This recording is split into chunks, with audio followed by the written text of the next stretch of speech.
tomorrow, it's going to be a hell on earth out there. They're talking about what?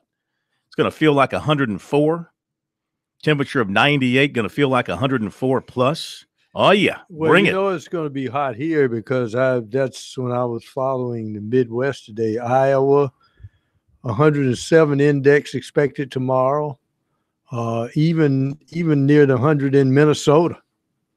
So if it's that hot up there. Well, I'd rather sweat than shiver, number one. And number two, the heat keeps the Northerners out of our state. After they spend their money, they go back home and say, that's enough. Just spend your money and get the heck out of Dodge. Wow. Good to have you with us. Big day for South Carolina. They pick up another quality commitment. Kevion Mullins decided to, and I bet your rivals, I don't want to be cynical and a conspiracy theorist here, but I bet you, he wasn't going to, first he was going to announce at Rivals. I'm sure they got to him and said, hey, you're coming to our thing. Why don't you do your announcement then? Okay, sure. Then he said, man, wait a minute. I want to wait and bring my mom to South Carolina later on in the month. Then I'll make my decision. And my hunch is they got to him and said, listen, dude, you either announce while you're here with us so we can get all the clicks and all the attention, or we'll drop you a star in the ratings. Don't think that doesn't happen with these networks. They don't pressure these kids to do things, either to come to their events or make their announcement at their events because they hang those star ratings on their heads. I would assume they would coerce in a more polite manner because I'd get on there if I was, those guys threatened me that they were going to take a star from me. Now, I had another thought. I thought after the interview we did last night that Helinski got him in a back room and he might have massaged him. Listen, don't sell that kid short because he mentioned Mullins last night and he happens to believe that Chris Steele is still in play for South Carolina and not committed to Southern Cal. So listen, Ryan Helinski has got the ear of a lot of these kids and he's got his finger on the pulse. So nothing would surprise me. While I'm in this sort of snippy mood. Wow. Paul Feinbaum threatening to boycott SEC media days if ESPN doesn't pony up the contract and re-sign him. His contract is up. They've been going through negotiations, and he apparently has told them, I'm not going to do SEC media days if you don't get my contract done.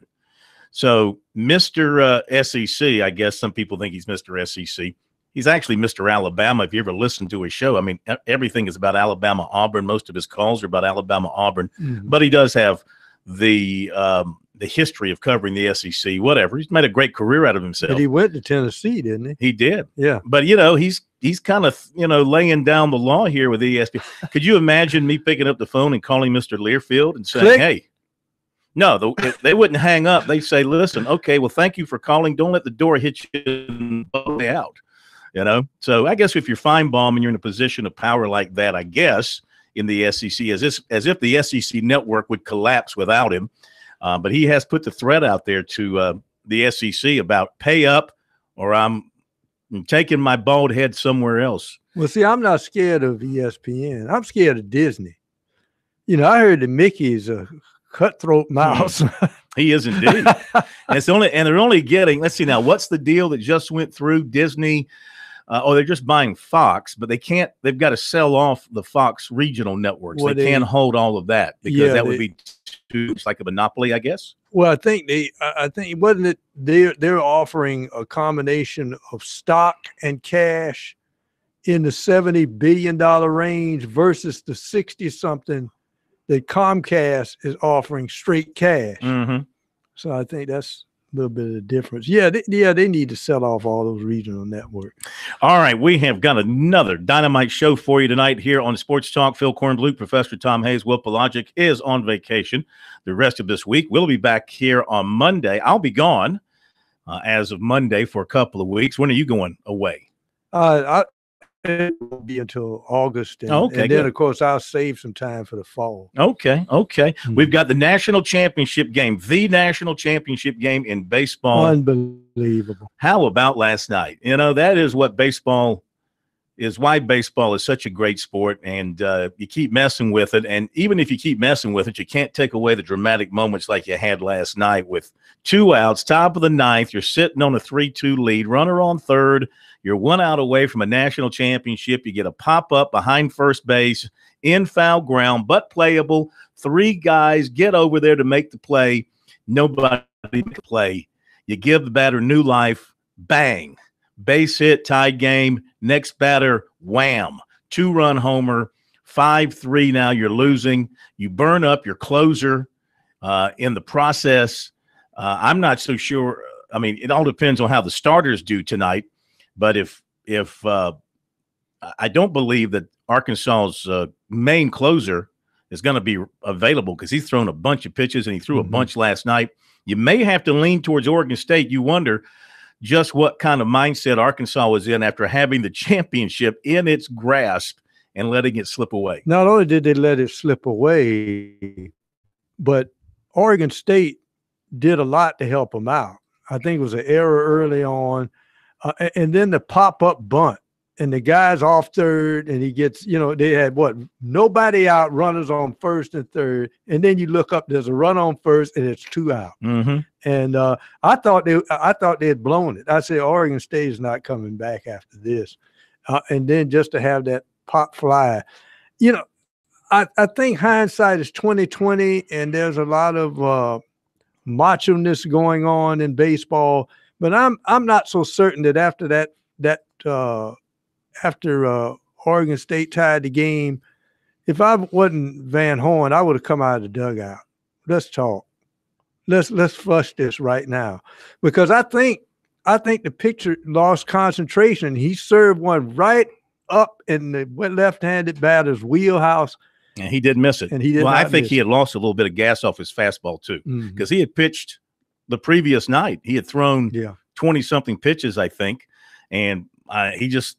I think maybe a little bit of his enthusiasm and energy was drained when they misplayed the pop foul, and then he gives up the game-tying hit. He just didn't have it. No. And he gave up the 2-run homer. So first pitch will be at 6:30 tonight, national championship game. Arkansas and Oregon State should be a good matchup. Let's hope it goes to the 9th inning and we see some more dramatics. We'll have Frank Martin for you tonight as he was on the SEC summertime conference call this morning. He'll talk about his most recent acquisition. A.J. Lawson will bring that to you.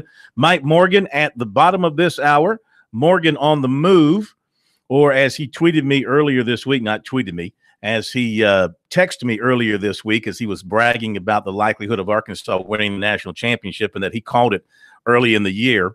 Morgan on the money is what he wants to be known as now. Morgan on the money. Should have him with us at the bottom of the hour. The money coach, Fran Halloran, at 7:30. He's got some interesting thoughts on some things to share with us, including the latest from him on legalized gambling and where that might be heading in the future now that the pro leagues want a piece of that action as well. So we'll have his thoughts on that coming up too. If you'd like to join in, love to hear from you. 800-956-7266 is the phone number. Our email talkback@sportstalksc.com. And the Twitter swamp is at SportsTalkSC. Don't forget you can follow along with us if you lose us over the airwaves for whatever reason. We stream the show on Periscope via Twitter. You can go back anytime and take a look at the show or listen to the show there. You have our YouTube feed as well. And, of course, we're available on our stations on the TuneIn app, our Columbia affiliate, The Point Radio, getting bigger and better every day. They never preempt us. You can always tune in there to catch us if you lose us over your favorite sports talk station in the state of South Carolina. A break is coming up, and we'll be back. 800-956-7266 is the number.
This is the place to talk Tigers, Gamecocks, and more. Sports talk across the state on the South Carolina Radio Network.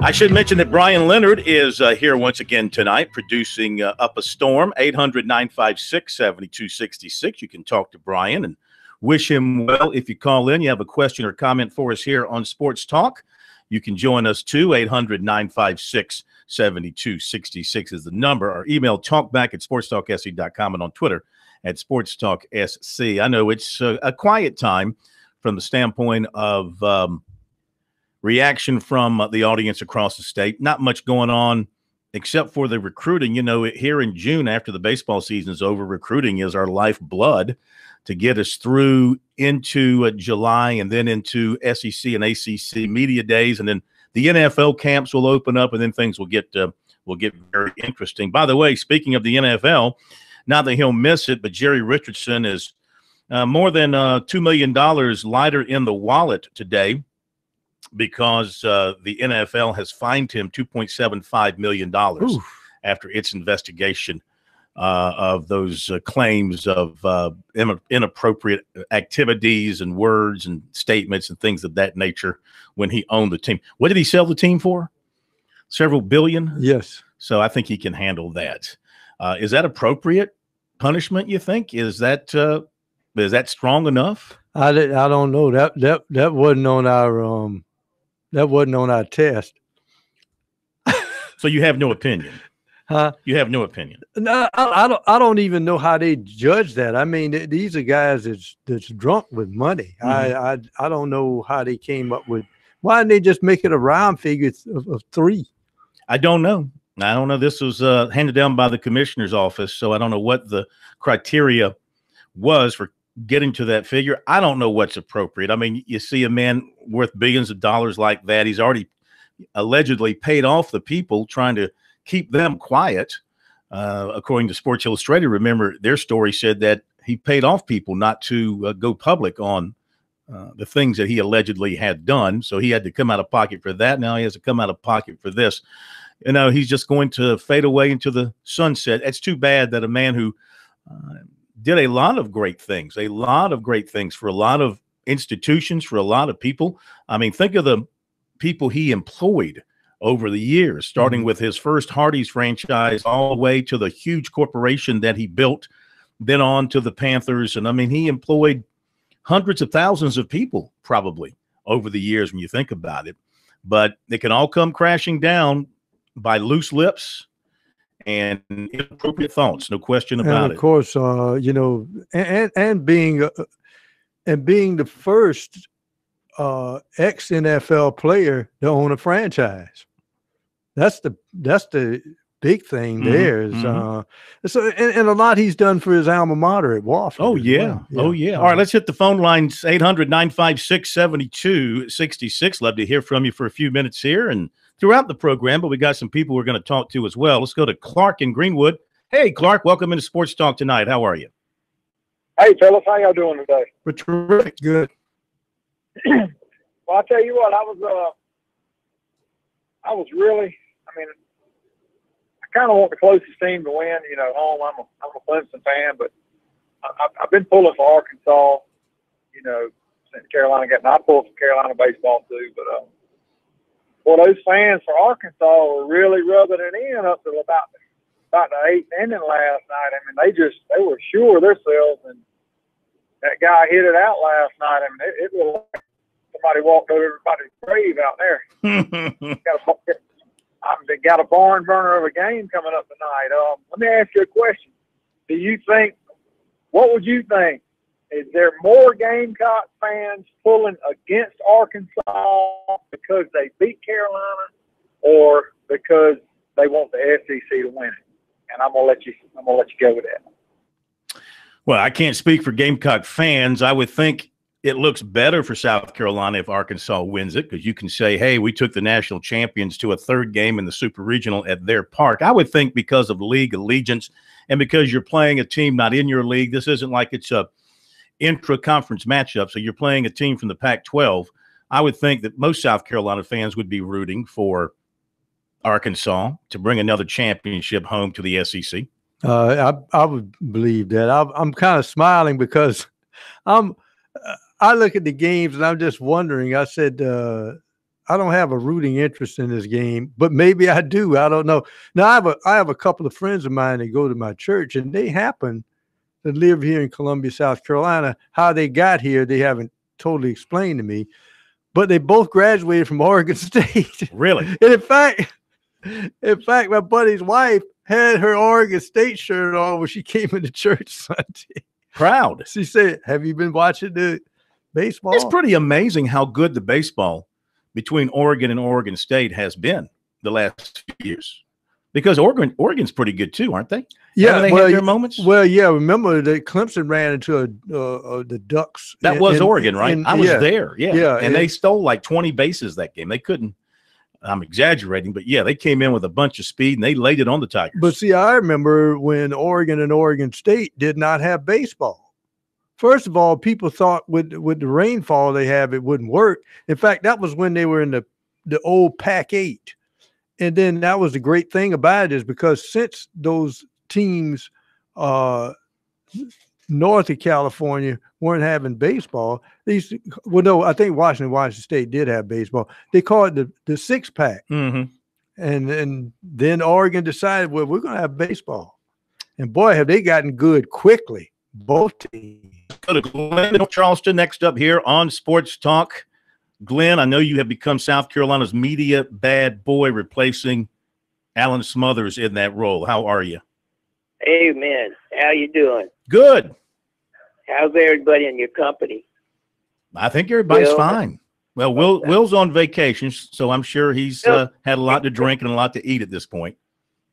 Wow. I'm sure he's doing fine. So he's going to pro baseball game, wherever he's at. Well, I think he's at Hilton Head. So unless he wants to ride over to see the Sand Gnats in Savannah, he's with his family. I think he's chilling with the family. Amen. Mm-hmm. That's good. So I was just wondering, you know what? Around the corner is Wimbledon, and don't we have SEC days coming up in July, in the middle?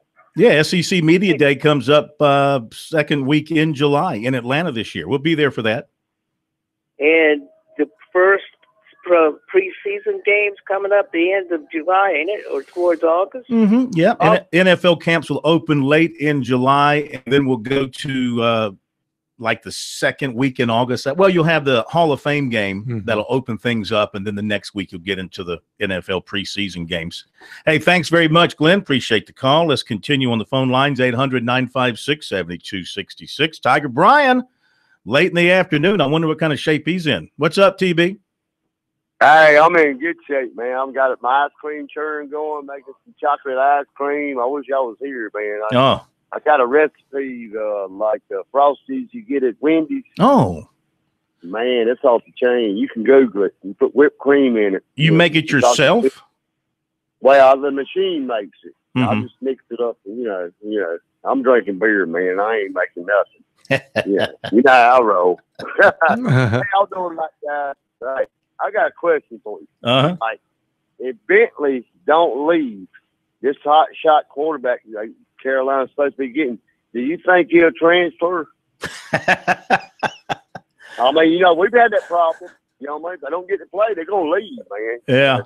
No, I think Bentley feels like it's his job, you know, this year. And if he comes back, it'll be his job next year. But you will see some things happening now. Don't fool yourself. I mean, when Helinski gets here, you're probably going to see Jay Urich perhaps go somewhere else. Skarnecki is a senior, right? Yes. So he'll be done. Unless Urich moves. You know, Urich is an excellent athlete. He could move to another position. I look at his height, though. I think that guy could be a good quarterback. He looks like he can move. He can get away from the rush. Where he's going to beat these other guys out. And then there's Kerryon Joyner, who insists on being a quarterback. If he sees he's not going to get the time, he may decide to go somewhere else unless they can convince him, hey, man, you'd be a great safety and a pretty good wide receiver too, if not quarterback. Thank you. Appreciate the call. Back in a moment.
Okay, we're back at Sports Talk, South Carolina Radio Network. Mike Morgan coming up in just a moment, but we've had Vaughn from Fairview holding for a few minutes, so let's be nice and fair and chat with him. Then we'll get to Mike. Vaughn, welcome to Sports Talk. How are you? I'm fine. How are you guys? We're good. Did you notice last night at the World Series that both dugouts were very subdued? I didn't see any rally caps. I didn't see any mojo, any silliness going on, anything to kind of keep them loose or anything. They look like pro dugouts. I don't know. Did you notice that, Pro? I think they've been in Omaha too long. They've been there all a the while. rain delays and stuff they've been at too long. Maybe they're a little bit drained. I know when Oregon State took the lead that their dugout was really excited as we welcome in Mike Morgan. Morgan on the move, or as he wants to be known as. I think when that foul ball went up and 3 Razorbacks gathered around it, he was thinking, I'm not Morgan on the move, I'm Morgan on the money, because he had picked Arkansas to win the national championship back earlier in the year. We'll give him a chance to brag on that in just a moment. But before we do that, let me tell you that Mike is brought to you by BP Skinner Clothiers, where people nationwide get their custom-made suits and accessories from Brent Skinner. Very best in suits, shirts, pants, shoes, and more are available right in Columbia in the Vista. I go by that place all the time. And Brent will come to see you if you can't get to him. Check out his website, bpskinnerclothiers.com. And by Founders Federal Credit Union, their mortgage team is more equipped than ever to help you with the mortgage process. Whether buying or refinancing, visit foundersfcu.com/mortgage to apply today. Yeah, I'm sure, and Mike, knowing you the way I do, the humble person that you are, I'm sure when that pop-up drifted over behind first base and you saw 3 Razorbacks closing in for the final out of the championship, anybody near you probably heard you screaming, I knew it, I picked it, I said it back in February. That wasn't quite my reaction. My reaction was, why is the right fielder not screaming, I got it, I got it, I got it? Because it clearly would have been the best chance for him to make that play, as opposed to the first baseman had no shot.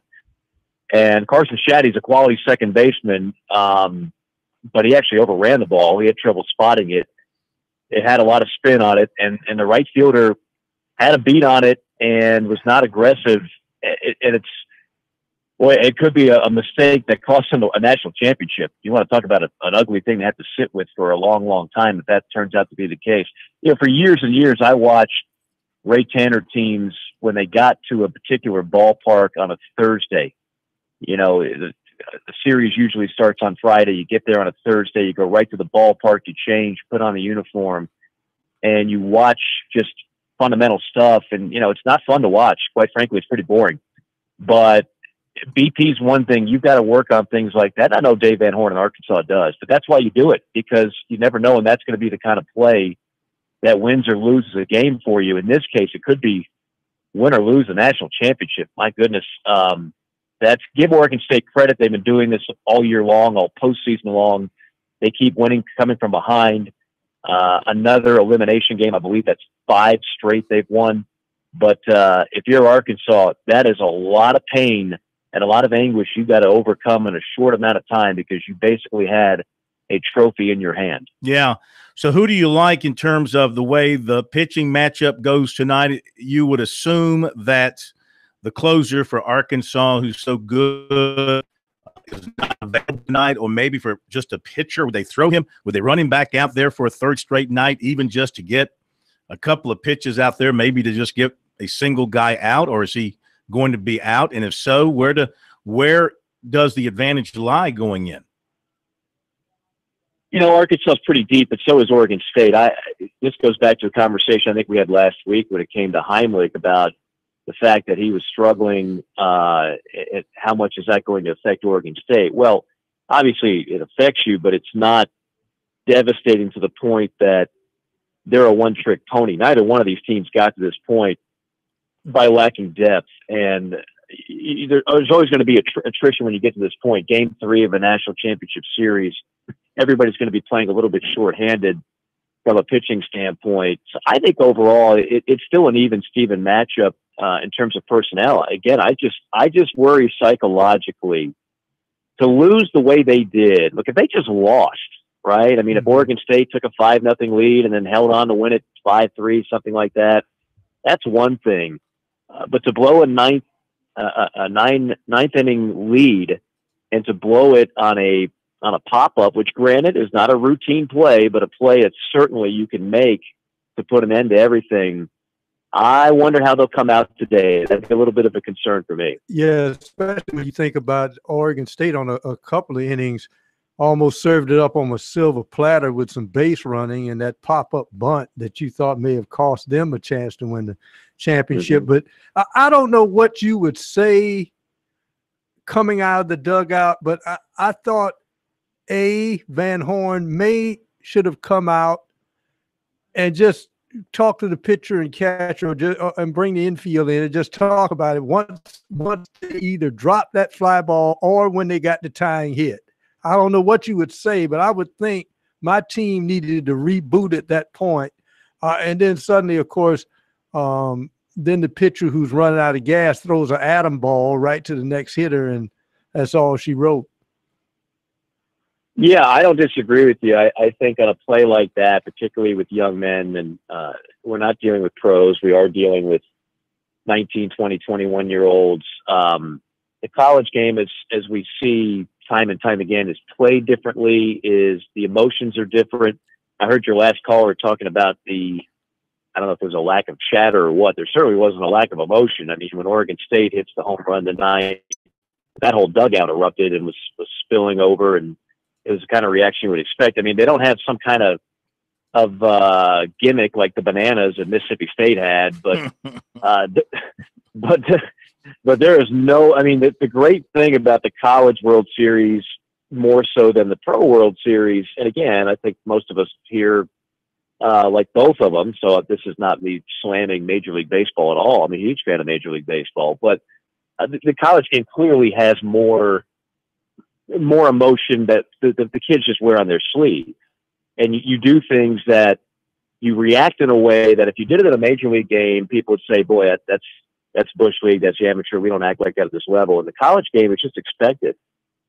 These are guys that aren't getting paid. Most of them don't even get a full scholarship. And there's so much riding on the line. So that's the part of it I love. And it's also the part of it, and it's the last time I'll mention it, that would concern me for Arkansas, because again, these are not big leaguers and they do wear their heart on their sleeve. And if you're Arkansas, I doubt many of those players last night at whatever hotel they're staying at near TD Ameritrade, I doubt many of them got very much sleep without thinking about that last play, or what was the most devastating play. All right. Any truth to the rumor that if Paul Feinbaum does indeed boycott SEC Media Days and his contract negotiations with ESPN, that you're going to shave your head and sit in his place? I would gladly shave my head. At this time of year, it's nice and hot. I like going to the beach, and a flat top wouldn't be the worst thing in the world in Atlanta weather. But no. I've enjoyed being a guest on Paul's show a number of times over the last few years, and I think Paul does a great job, and I really appreciate what he's brought to the network. So that's about all I know about it, to be honest with you. And I just read the same thing you did probably this morning. Yeah. So that was all news to me. That was absolutely all news to me. But you know how it is when you reach a certain level, you have different things to entertain, whether it's contracts, whether it's different offers. I'm sure, Phil Kornblut, you've had a number of suitors over the years, but somehow the South Carolina network has been able to keep you happy. Well, as I said earlier, if I were to call my bosses and make the same threat, they would just say, don't let the door hit you on the way out. Nice knowing you. Appreciate it. Hey, listen, have a great weekend, and I'll be gone for a couple of weeks, and we'll see you on the other side of vacation at Media Days. Oh, okay. Sounds good. We'll have a good vacay, wherever that may be. I'm guessing there's a beach somewhere. In fact, I haven't told you, but I'll be staying at your house while I'm in Atlanta. Oh, okay. So make room. Good. Yeah. All right. We'll be right back.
Now back to Sports Talk, South Carolina's most listened to sports talk show for more than 30 years.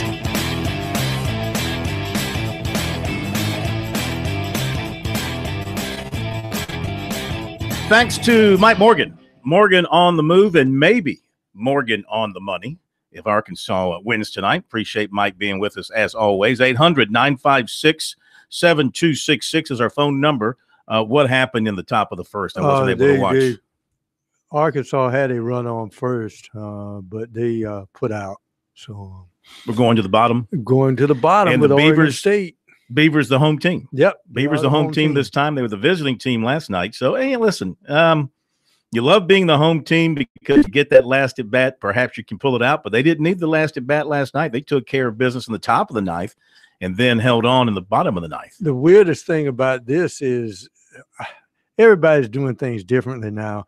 Arkansas is the road team, but they're wearing the home uniforms, and Oregon State is wearing the gray uniforms, but they're the home team. You think maybe they just let the teams pick their favorite uniform as long as Probably. they were different? You could tell them apart. Recruiting coming up for you in a moment. We'll talk more about USC's most recent commitment. Let's go to Nelson in Spartanburg for our next phone call. 800-956-7266 is the number. Hello, Nelson. How are you? I'm just fine. How about you, gentlemen? We're good. Hey, I just caught the tail end. I heard you. I'm assuming you're talking about Jerry Richardson when I stepped into the car after I'd left Beamersburg. But I was just going to say I ran track with Mark and John at Spartan High, and Jerry Richardson was always a very nice guy. You know, I'm sure over his career, he's like a lot of other people. He probably did or said some things, 15, 20 years ago that'll get you destroyed now. That probably wasn't much of a deal then, but Jerry Richardson, I don't know. I don't think any of that detracts very much from his career. I mean, he turned Spartan Foods. He and Charlie Bradshaw turned Spartan Food Systems into the largest food service company in the world. They had 173,000 employees at one time. Wow. So, but yeah, they were huge. They owned about 8 different companies. Of course, that group that came down out of New York and destroyed them with that takeover in '89. But they're still a multi-billion-dollar company, as Denny's Corporation now. Well, let me ask you this question. Because you sound like a really smart guy, smart enough to be host of Sports Talk.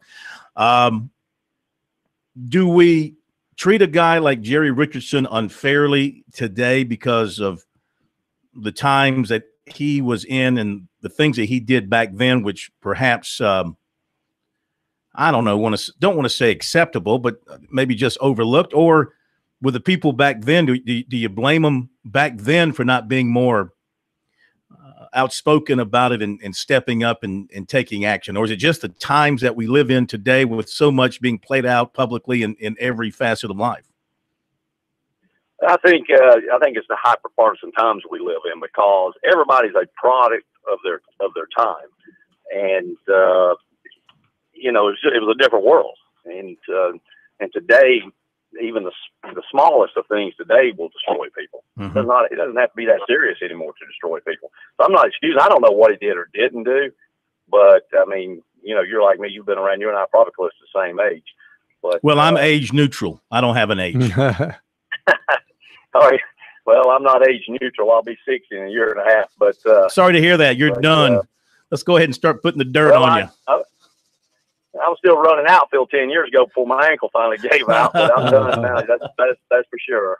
But anyway, yeah, Jerry Richardson was he sent kids to Spartan High to track meets they couldn't afford to go to, and gave us all. Every athlete at Spartan High had free key cards for Hardee's, and he's done some really good. I don't think everybody's life is a combination of the good. I mean, look at you can take somebody like King David, who was a murderer and adulterer, and yet he was one of the greatest people that ever lived in the history of the world. So it's it's a little bit of a give and take. But anyway, that's all I had to say. I knew him slightly, but I knew his sons from running track with them, and the family, the way they behaved themselves, they were very nice people. Well, listen, thank you very much. And again, obviously Jerry Richardson did so many great things over his life.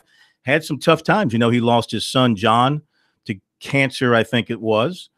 There was a split in the family years ago over the ownership of the Panthers. The boys were, I think the entire family was maybe pushed out. I don't recall all the details.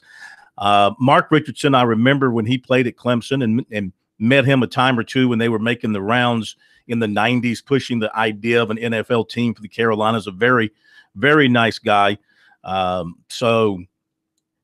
again, when this particular age, when you do something and it gets in the media like it did in SI, and you're accused of racism and you're accused of sexism, everything else that you've done good in life is basically just wiped away. Well, only to those who are close to you. But as we say around, the reason why people have to keep vigil is because there are demons in all of us.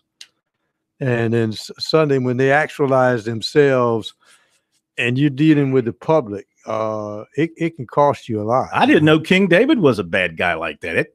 You're a biblical scholar. I always thought King David was a good guy. No, I always bring up Paul, who led the Christians. When he hit the Damascus, John, George, and Ringo. Damascus Road, as Saul changed his name to Paul. Saul killed Christians, and he became the leader of the Christians. It's incredible, but I think it was a lesson to be learned that there's only one God, and I use who I want to, and don't be judging others. Because, you're going to be judged on the same criteria, and all of us have demons. That's why we're always warring with ourselves. Why did I do that? Thank you for your phone call, 800-956-7266. We got time for more calls coming up a little bit later on. Going to do recruiting in a moment. The will be here at the bottom of the next hour. Between now and after we do recruiting, and that will be pretty much open for your phone calls. Arkansas and Oregon State, they're in the bottom of the first. Oregon State's got a runner on first, and one man out. The home run hitter from last night is up to the plate right now. He's had a great year, 19 home runs on the season. See what he can do. Let me give you the recruiting report for tonight. It's a good one if you are a Gamecock fan, because the Gamecocks have added Kevion Mullins of Memphis to the 2019 class. He was going to announce on Wednesday. Then he said, no, I'm not going to announce. I'm going to wait till I come visit South Carolina again with my mom. And then today, over the Rivals Network at the Rivals event in Atlanta, he went ahead and announced for South Carolina. Big pickup for the Gamecocks. Memphis was the other school closest to USC in the competition, but Georgia and Louisville were in there as well. He camped with the Gamecocks a couple of weeks ago. He worked out in front of Will Muschamp and receivers coach Brian McClendon, and that interaction with them played a big part in his decision. He likes BMAC, the way he coaches. He likes Muschamp and the way he runs the program, loves the coaches, and he thinks he's got a chance to play right away, as they all do, especially because he's 6'2", 200 pounds. He thinks his physicality is something they're going to take advantage of. 52 catches, 1,011 yards, and 8 touchdowns last season. That gives the Gamecocks 17 commitments if you include Josh Belk. Now, right now, I guess you'd have to include Josh Belk in this 2019 group because the 2018 group is filled up. Now, unless somebody doesn't get in and qualify, then they could count Belk towards that class. I guess I'm never totally clear on how this count forward, count back thing works out and the flexibility that you have. Anyway, 17 commitments, counting him second receiver. Dillon defensive end Shamar McCollum was offered by Oregon. He has offers as well from Duke, North Carolina, Arkansas, Missouri, Wake Forest, East Carolina, Coastal Carolina, and others. Offensive lineman Keandre Jones of Hoganville, Georgia, announced a final 3 of Auburn, Florida, and Mississippi State. He had also had USC and Clemson offers. Linebacker Spencer Lytle, Bellflower, California, has set August 4th for his announcement. He's been to Clemson twice, most recently on June the 11th. He also took an official visit to Wisconsin. He said those are the two that are sticking out the most with him right now, though he really doesn't have a short list. He says he hears from Venables and Sweeney daily. So they are high up on his list and vice versa. Clemson offered defensive end Jaden McKenzie of Wake Forest, North Carolina. 2020 6'8" PJ Hall of Dorman was offered by Winthrop. Top of the hour. We'll be back.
Round 2 of Sports Talk up next with your hosts Phil Kornblut, Will Pelagic, and Professor Tom Hayes. Don't leave us hanging. Join the show, 800-956-7266. Well, Oregon State's taking the 1-0 lead. They're still batting in the bottom of the first. They've got one out, runners at first and second. 1-0 Oregon State over Arkansas. Why'd they start this game at 6:30? Place is not full. Last night's crowd was fantastic. The place couldn't squeeze a person in there. Tonight, see a lot of seats throughout the stadium. I wonder, 5:30 is the time it starts in Omaha. That's rush hour time for those folks. I don't know if people are stuck in traffic or just the time didn't work out for them. I don't know. Why would you move the national championship game? Shouldn't this be a prime time, like 8 o'clock Eastern start, 7:30 Eastern start? What's the rationale behind moving this thing to 6:30? I have no idea. Maybe the rationale is they know there's a storm moving in late tonight. They want to get this game. No, they couldn't have known that because it was previously set for 6:30. Just another stupid decision by ESPN that I can think of, because you want to have a packed house for a national championship game, and 6:30. Yeah. At least baseball people do. At least this doesn't look good to see all the empty seats on television if you're the college baseball committee. I'd like to ask Ray Tanner about the timing of this particular game. This game should have been under the lights. When South Carolina played and won national championships, all those games started later. But then again, you have to think about some of the people who may have no dog in the fight and had everything scheduled for the national championship to end last night, and they said, I'm gone. That's a good point. I'm gone. 800-956-7266. Boy, it has been an expensive stay for the media covering these two teams because they don't have the NCAA picking up the tab for them. You're talking about, for each person who's covering those teams, if you stayed now the entire, what will be 2 weeks by the time you check out tomorrow, you're talking about, well, at least $2,500, maybe $3,000 between lodging, travel, and food. There's no other way around it. Bad throw. Unless you got somebody you can mooch off of, All right, 800-956-7266 is our phone number. I'm still trying to look at the strategy here because it's early in the game, and there's runners on first and third and one out. Why is the third baseman playing on the grass? That bouncing ball we just saw, that may have been a double play ball to get him out of the inning if he plays at normal depth. And, I don't think you go after saving a run early in the ball game. Is this the 7th, 8th inning? Yeah, I could see that. But why would Arkansas? I think they would have been out of the inning had they been playing at normal depth. 2-0. A run just scored. So on the corners, 2 outs, 2-0 Oregon State over Arkansas in the bottom of the first. And so the Beavers picking right up on where they left off in the top of the ninth last night. Let's see. I want to mention a couple of other things here tonight on Sports Talk. If you want to join us, 800-956-7266. Former Clemson center Landry Noko signing up with the Miami Heat's Summer League team. Had a good year in the G League last year. He was the league's defensive player of the year. 15 points, 11.5 rebounds, 2 blocks per game. Think there's going to be a spot for him on an NBA roster? It could be because who is the guy that came out of nowhere for Miami, the big guy? And he moved around the G League for a while, and he became a great rebounder and shot blocker for them. I can't remember his name right now. I think he went to Middle Tennessee State or somewhere. But, and sometimes it takes you longer than you expect. And maybe he has to, go overseas, play a couple of years, and then come back. Who knows? But it can happen for some players, but it doesn't happen overnight. Out of the inning is Arkansas now going to the second down 2-0. And ESPN has released their way too early top 25 lists for top prospects for next year's NBA draft. Clemson's Eli Thomas is ranked 20th overall. I could see that. He's come a long way since he kind of got his head together with Brad Brownell. He went a long way from his first year at Clemson to last year. He's got a ton of skills. And if he's in shape, I think he lost some weight. I think he got in shape. He got his mind right. You can see the talent that he has, both as a shooter. He's got a decent shot around the basket. He runs the floor well, can block shots and rebound. And he's a good passer for a big guy as well. So that doesn't surprise me that he's considered a top 20 guy for the draft next year. Mm-hmm. The guy I was thinking of was Hassan Whiteside, is the guy I was thinking of. But, yeah, you're right. And I think probably what he needs is some more post moves, especially a counter move inside, which he did not show enough of last year. And let's face it, I think he's a guy that when he gets to – some of these big guys actually play better at the pro level because, lack of a better term, they can get away with a few things they can't do in college where, you know, if you touch a guy wrong, you know, it's a foul. That's the reason I was talking about the way they officiate the game, and they want the players to win the game in the NCAA tournament versus a regular season game, and how all of a sudden Silver wasn't fouling out in the tournament for things he did in the regular season they called touch fouls for. Yeah. Yeah. So I will hear from Frank Martin coming up after the next break. He was on the SEC conference call today, the summer conference call to, keep SEC basketball in the forefront of the SEC sports world. As this time of year, we know that's all anybody thinks about is SEC basketball. Well, I think probably if Frank's listening, which he does listen, I'm sure, he's like, come on, Cornblue, get off basketball's back. Well, no, I think what happens. He's like, who do y'all want to talk about? The starting right tackle? Where is everybody? Is there a football camp in town? Is that where everybody is? You're joking, but here's the deal. The Southeastern Conference has proven before that they can make strong runs in the tournament, and the team does not have to be Kentucky or Florida or Arkansas. We've seen LSU do it, and now South Carolina has done it. Mississippi State has done it once to the Final Four. But you mentioned something that's very interesting that's unique to the Southeastern Conference. That is, their basketball has to compete against their football. I don't think there's another conference that has that. Maybe because I think probably the Big Ten, their football is almost separated from their basketball. Basketball has its own aura to it in the Big Ten. But the Southeastern Conference, if any conference where football just gravitates over another sport, it would be the game of basketball. Even during basketball season, there are people in the stands talking football. Yeah, being up in Chicago as I was last weekend, it's a little different being up there in Big Ten country, man. They don't even know the ACC, the SEC exists. They are all into their Big Ten teams, especially, with the people I'm around. They're big Michigan people. It's all they talk about is Michigan. But you walk around Chicago, and, I mean, you see Northwestern T-shirts and sweatshirts, of course, Illinois, some Indiana.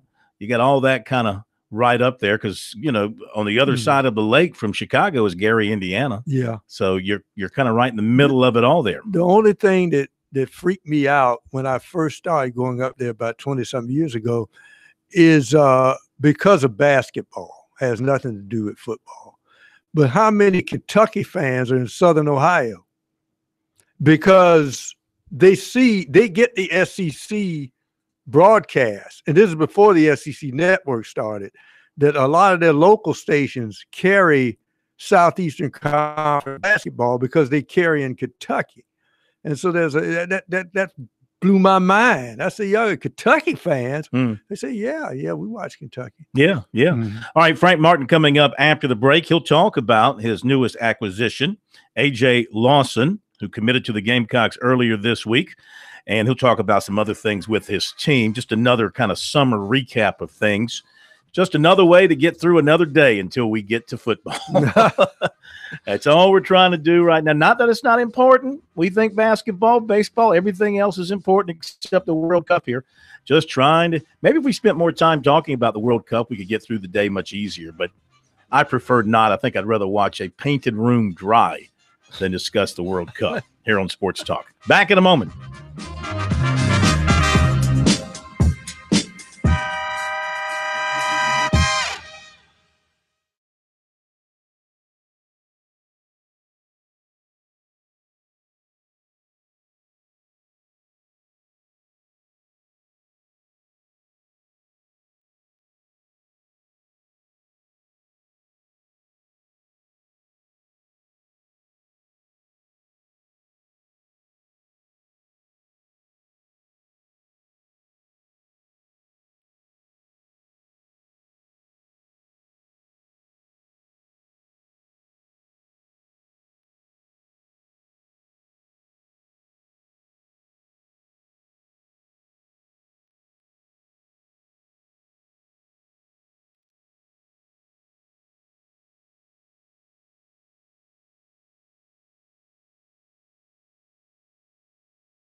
Sports Talk is the sports talk show of Main Street, South Carolina. From the coast to the mountains, we cover it all.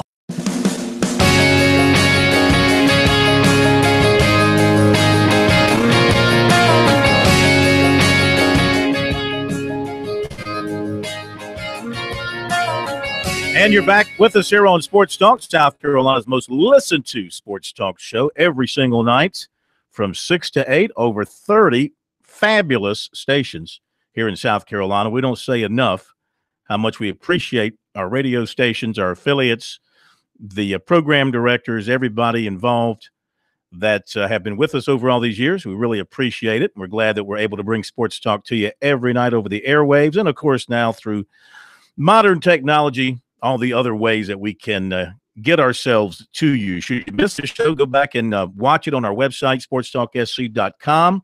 You can go back and look at the nightly Periscope feed that's on our website, or go to our YouTube channel, Sports Talk SC on YouTube, and you can watch or listen to a show there should you miss it and you want to catch up on things. I want to remind you that you can receive double reward points on lodging, travel, and dining purchases up until July 31st when you use your Founders Visa Signature or Platinum Visa credit card. Be sure to visit foundersfcu.com/visa for full details. And Frank Martin's been doing a bunch of traveling, was up in Canada for a long time, watching A.J. Lawson and others up there as he was looking for players to fill out his 2018 class. He has done that successfully now. So he's got his roster together. You know, not too many weeks ago, we were wondering about, well, who's going to suit up for the Gamecocks basketball team in November of 2018, because people were leaving for a variety of reasons. He had to go out and really drum up a bunch of new talent, and he's done that, and on paper, it looks very good. Today, the SEC held its summer conference call for all the basketball coaches. Of course, Frank Martin participated in that, and he opened up by kind of giving a brief review of things before taking questions. Excited for the core guys that we returned that played a bunch of minutes last year and continue to improve, and they understand how to lead a little better now than they did a year ago today. And then also excited for the guys that we recruited and we got coming in. It's fun to be around those guys right now.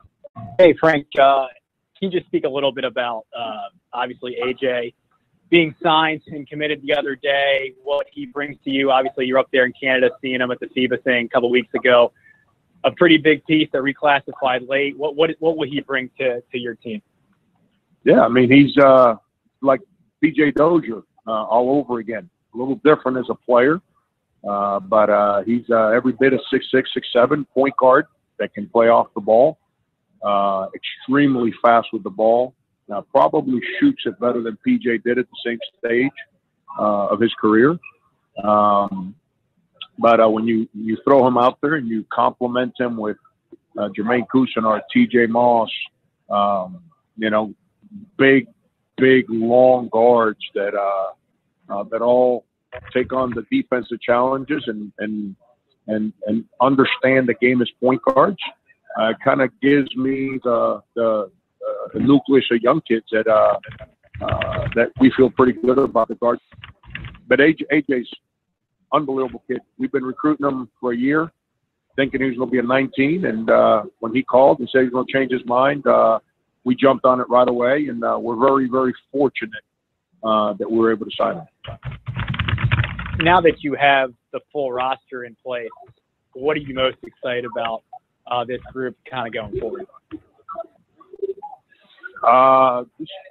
The core guys that are in place, Felipe, Cud, Chris, Mike, Asani, those guys played the bulk of the minutes at the guard spots, at all those spots that I'm talking about. So those guys are all better than they were last year.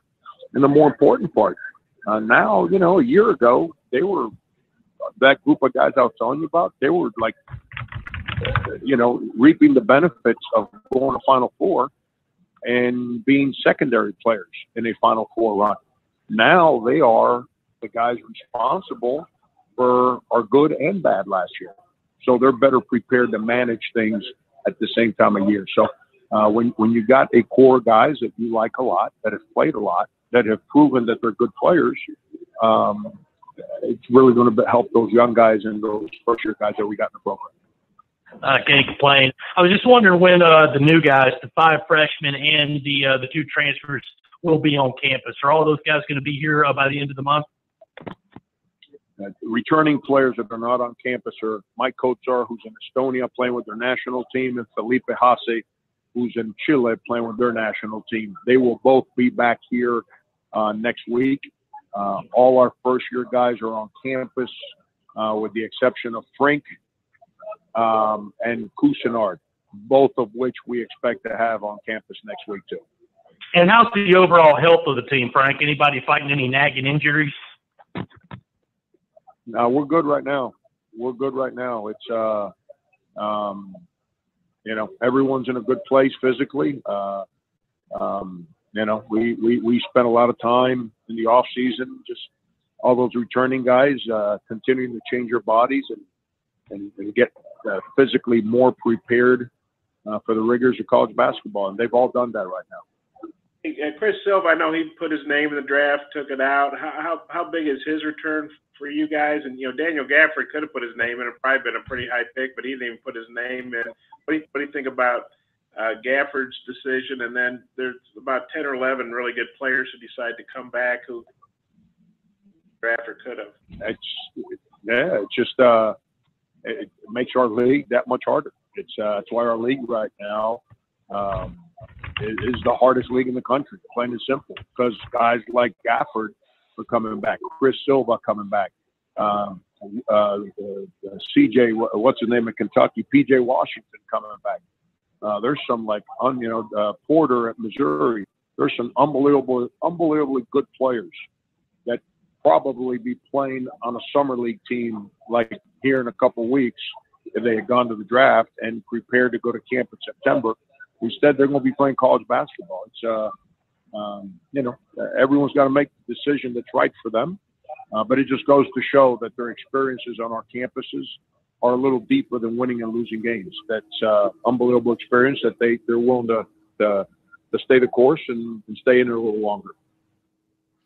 All right, Frank Martin from the conference call today with the SEC. So I think he feels good, about the team he's got coming back. I mean, he's got veterans, except in the backcourts. Hassani Gravit's a veteran, but it's going to be a youthful backcourt. But you've got really good leadership starting with Chris Silva. I imagine that Silva being the senior now, having been through everything, you got to feel like that he's going to be more vocal. And, of course, he will lead with his actions on and off the court. But he needs to be that vocal leader as well, because you're not going to get too much vocalism from Coach R or any of the other older guys who've been there for a while. Maybe Gravett will be that guy as well. But you do have a nice blend of veterans with these newcomers. The newcomers have just got to be good. They just got to be as good as advertised. Cousinard's got to be able to come in and play. Lawson's got to be able to come in and play and score and play defense. Their learning curve is going to be very short, and their time to pick it up is going to be very short because they're going to have to play early. Now, Cousinard is a guy that probably you could say has an extra year because he went to prep school. So he's a year out of a year out of high school. And you got to think he's well coached because when he was in Memphis playing at Memphis East, his coach was none other than Penny Hardaway. Well, that was Moss.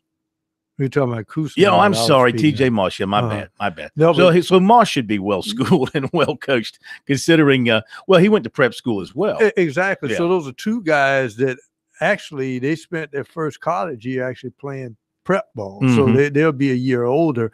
But I think the big key to this team is they have more options at point guard. People try to understand this. Say Hassan struggled at point guard. Well, let's put it this way: PJ struggled at point guard, but they could defer to Sindarius. When Sindarius was off his game, then they could defer to Notice, who also played the point. They didn't have that last year. That's correct. Okay, we'll hit a break here on Sports Talk. Oregon State up on Arkansas 2-0. The money coach is right around the corner.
Oregon State up 2-0 on Arkansas as they play in the championship game of the College World Series. In the top of the third, Arkansas is batting, has a runner on second base with a one man away. Nobody out. Oh, I'm sorry. Nobody No. out. I misread that. Let's welcome into Sports Talk our Thursday night visits with the money coach, Coach Fran Halloran. Good evening, Coach. How are you? Gentlemen, I am good, and I'm pulling for Arkansas tonight. How about you guys? Just because your heart was broken for him last night? That was a tough one, wasn't it? Wow. Yeah. No, I have to tell you, I like the way they play. They play with some serious moxie. Yes, they do. Well, both of these teams do. I mean, they both have been through the ringer, and they both tested. That was a heartbreak for Arkansas last night, and you have to bounce back. That's baseball, man. You got to get 27 outs, don't you? And I told Phil early on in the show that I'm on the fence on this one because I actually have two people that go to my church who graduated from Oregon State. I just saw an interesting stat about Arkansas. They came into the series as a team hitting .330, but in the CWS they're hitting .178. Oof. So yes, that's a troublesome stat right there because they've been knocking the cover off the ball. Yeah. But it's gone cold here in the last couple of games. Well, let's get to your subject du jour tonight, and that is legalized gambling, something that, of course, is sweeping across the country or gradually will. I guess New Jersey has done what they plan to do, and other states will follow suit. And you want to talk about legalized gambling, and now that the pro leagues want to jump in and get a piece of that pie. They fought it for years, and now they want to get their hands in the kitty, so to speak. Let's have a brief history lesson. Every single time the subject of legalized gambling came up, the professional sports leagues were the first to say, no, we are not for that. That will jeopardize the game. The integrity of the game will be called into question. We are against it. We are against it. We are against it. I mean, is there anyone who would disagree with that statement? They have been against it forever and ever. Amen.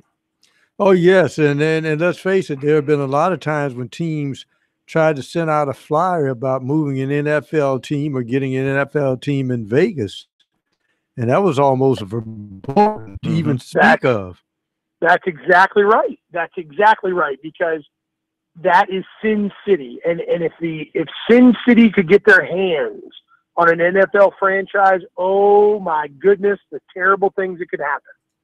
Well, here's where the hypocrisy of the sports leagues they're screaming from the mountaintops. Now that it appears that legalized gambling is going to happen state by state by state, it's only a matter of time. It's going to happen everywhere.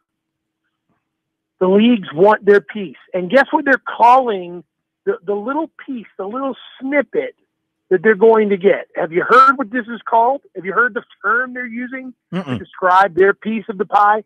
Ready? It's called an integrity fee. An integrity fee. Talk about ironical, huh? An integrity fee. Because these sports leagues have no integrity as far as I'm concerned. Now, don't get me wrong. I love watching sports, but we have gone to the dark side when it comes to what we will accept and when we will not accept from these sports teams. It's just the nature of the beast.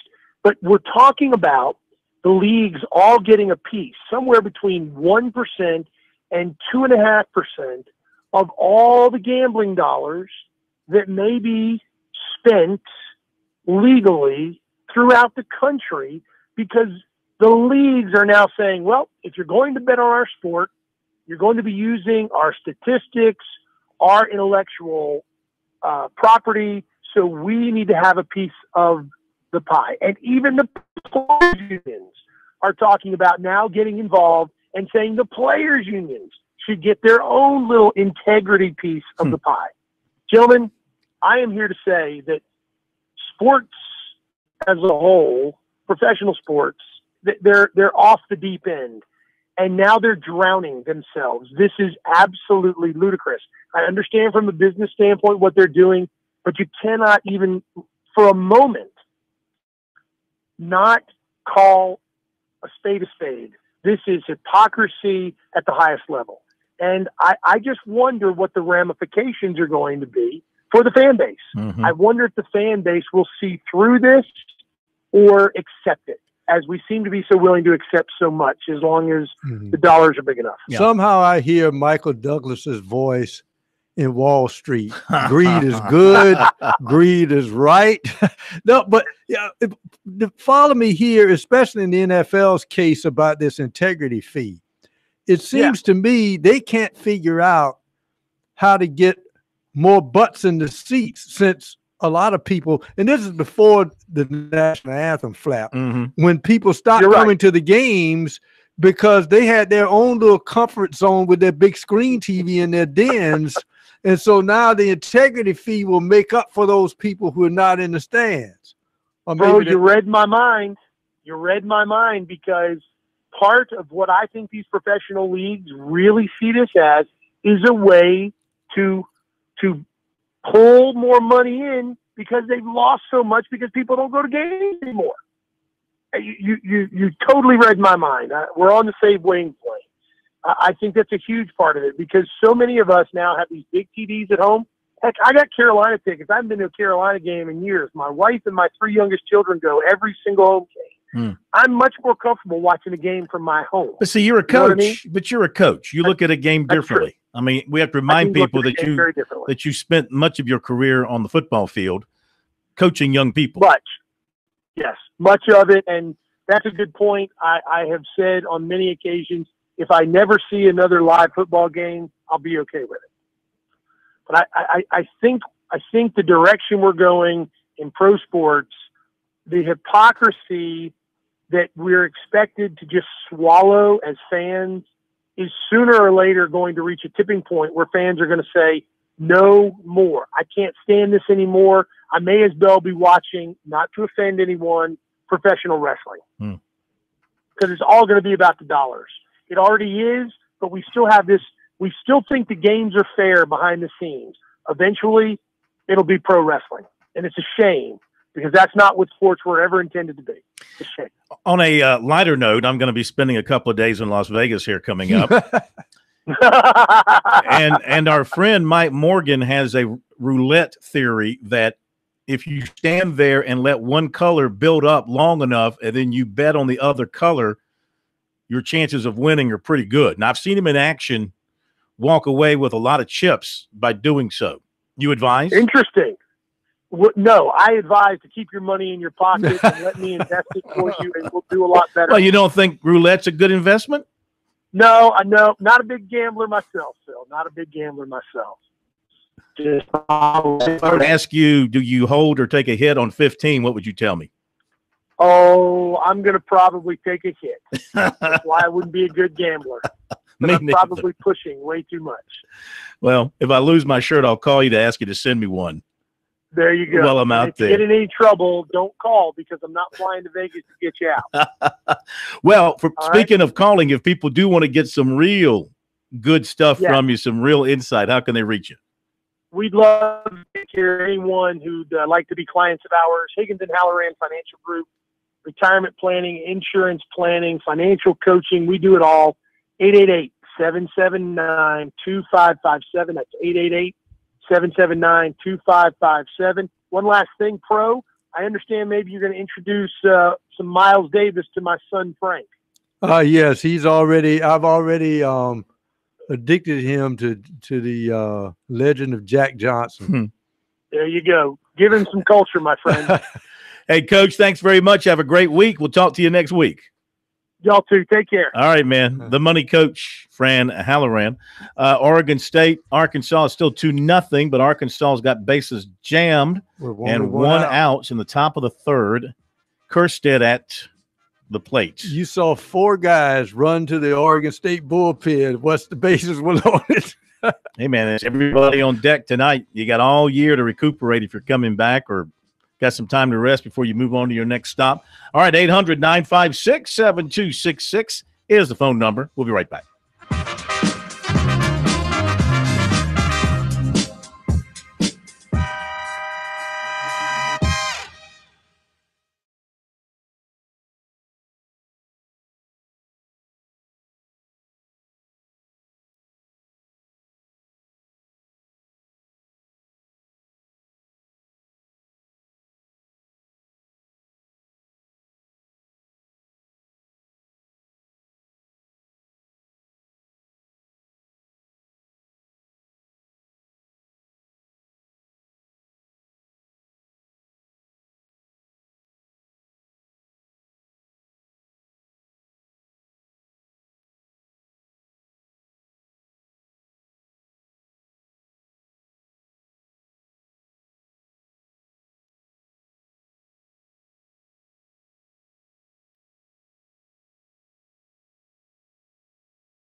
Now back to Sports Talk, South Carolina's most listened to sports talk show for more than 30 years. Well, it could be Oregon State's night. They got out of that bases-loaded jam in the top of the third. They lead 2-0 going to the bottom.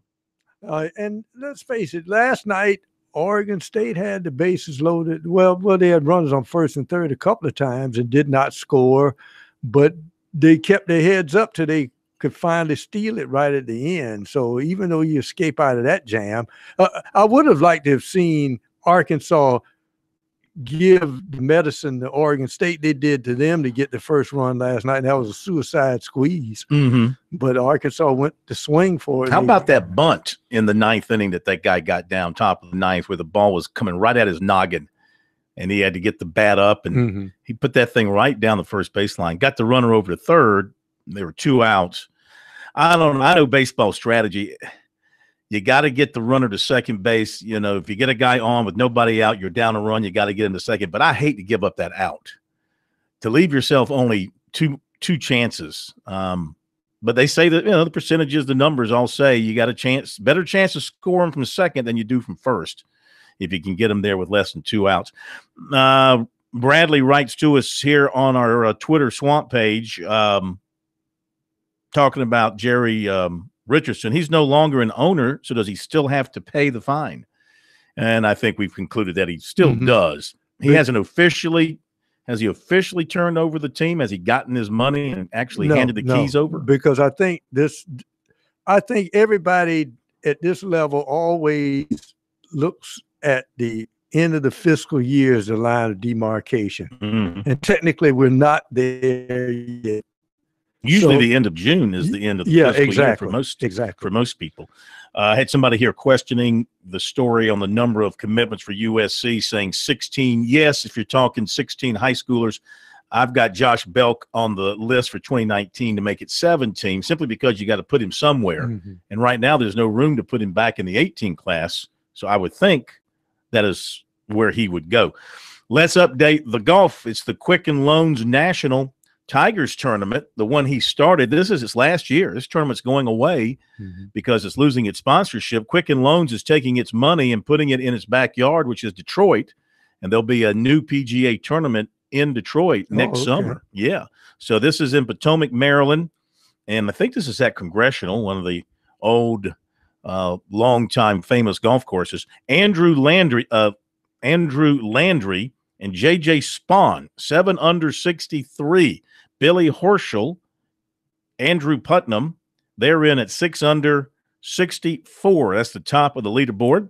As far as the locals are concerned, and Tiger, we'll tell you about that in just a moment as soon as I get my leaderboard updated here with the local folks. Take a second here and we'll get that. I know that Scott Brown was having a good day. Let's see what we got here. Come on, PGA leaderboard. There we go. Doc Redman, even par 70 for him. Tiger Woods came back. Tiger was 2 over after 13. He finished even par 70. He's got to feel good about that. He's using a new putter this week. He's kind of gone, I think, if he's using the one he was practicing with, he's using the mallet head putter, just trying to get things right on the green. Scott Brown, even par 70. Kyle Stanley, a plus 171. Bill Haas, plus 272. And Sam Saunders, 5 over 75 for him.